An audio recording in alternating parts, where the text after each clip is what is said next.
Gospel Reflections for the 23rd Sunday of Ordinary Time, Year C, 4th of September 2022. The Gospel text is from Luke chapter 14, verses 25 to 33. The main focus of this Gospel reading is this: the following are the conditions to follow Christ: placing his values above everything else, including one's family ties and life, acquiring an attitude of self-sacrifice, and detachment from worldly possessions. In brief, the cost of discipleship is this: radical detachment from family ties, self-interest, and possessions. Today, Jesus reminds us that Christian discipleship is both a gift and a task. It is neither very cheap nor too easy, nor one more hobby. It carries a high price tag. Unlike businessmen of this world, Jesus does not attract disciples by propagating the low cost and low risk of a commodity. He makes them fully aware of the high cost of the decision they have to make to follow him. Hence, today's gospel is a bitter pill to those who live their Christian faith half-heartedly or just to get social acceptability and identity. In the given gospel text, Jesus spells out in clear terms the three conditions for Christian discipleship. Number one, absolute allegiance and loyalty to him over one's own family members. Number two, over one's self-interest. Number three, over one's possessions. The first condition of discipleship mentioned by Jesus is to hate one's own family members and life itself. According to the linguistic expression commonly used in Jesus' society, hating one's family members does not mean an intense dislike or revulsion towards them as we understand it. It means loving one's family less than him when it comes to choosing certain principles or values. Here Jesus asks us to prefer him and his values over our family ties or blood relationships when they are violated by our own family members. He makes it clear that those who follow him radically may occasionally have to disregard family affections and kinship ties or enter into conflict with their own family members who follow him superficially or have no regard for his gospel values. For instance, suppose a husband pressurizes his pregnant wife to undergo an abortion or abort a female fetus in societies where girl child is not preferred. Against her wish, she has to decide whether to follow her conscience by upholding the sacredness of life or listen to her husband's suggestion. Jesus wants that his disciples place their loyalty to him above their family loyalties when it comes to choosing certain principles or values, either moral principles or spiritual principles.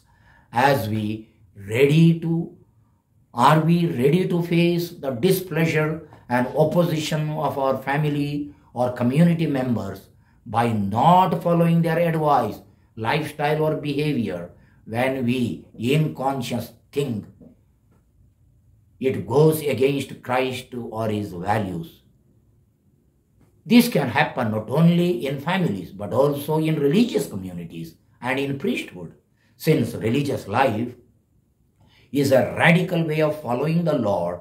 A conflict of interests, priorities, and choices can arise in religious communities between those who want to live it really radically or seriously and those who have diluted this radicalism to a great extent. It is no wonder sometimes the former ones feel in religious life like a fish out of water in their own communities.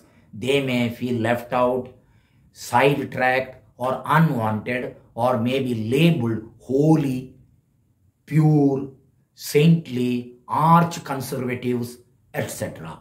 Do we cultivate a culture of silence or become fence-sitters in our families and communities when Christian values are trampled upon because of the fear of hurting or displeasing our near and dear ones or superiors or companions?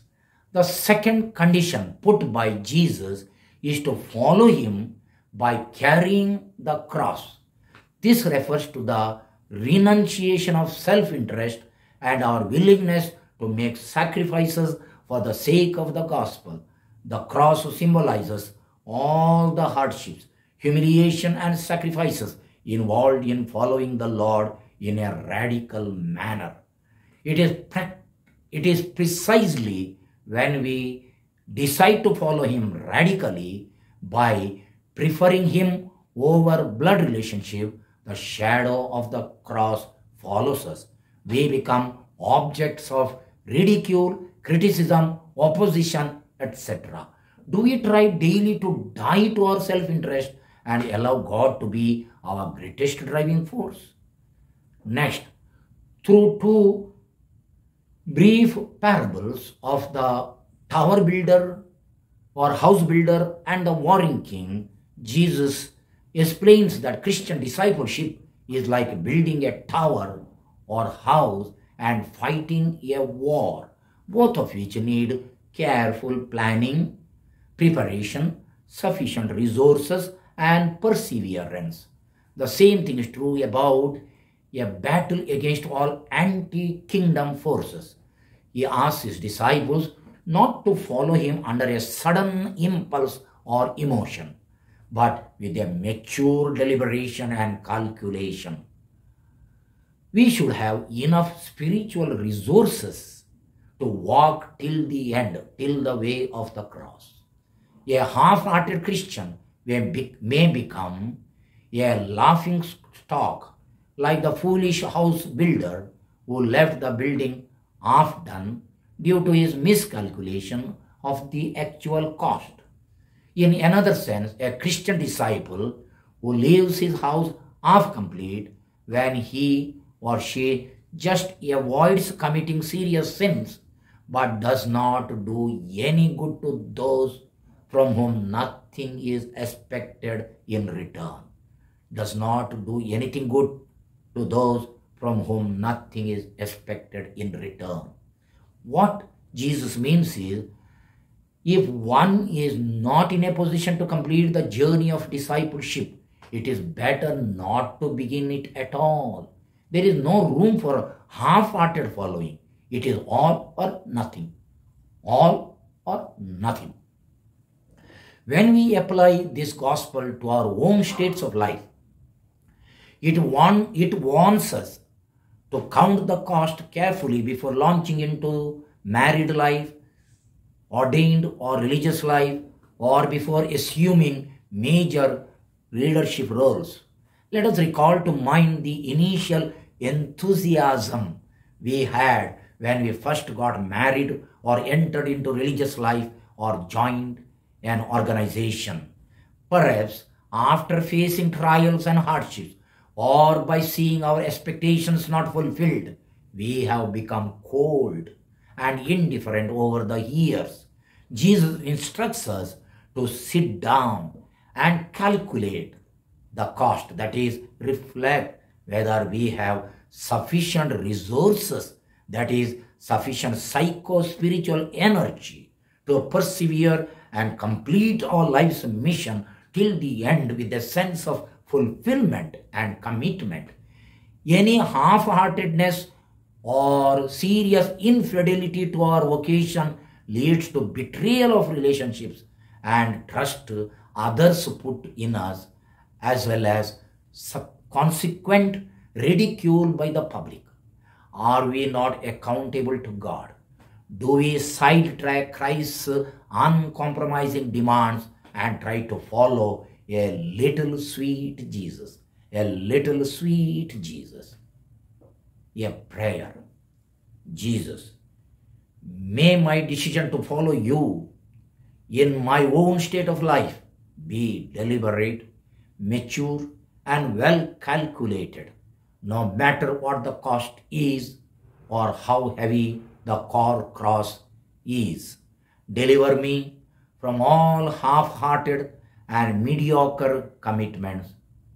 Amen.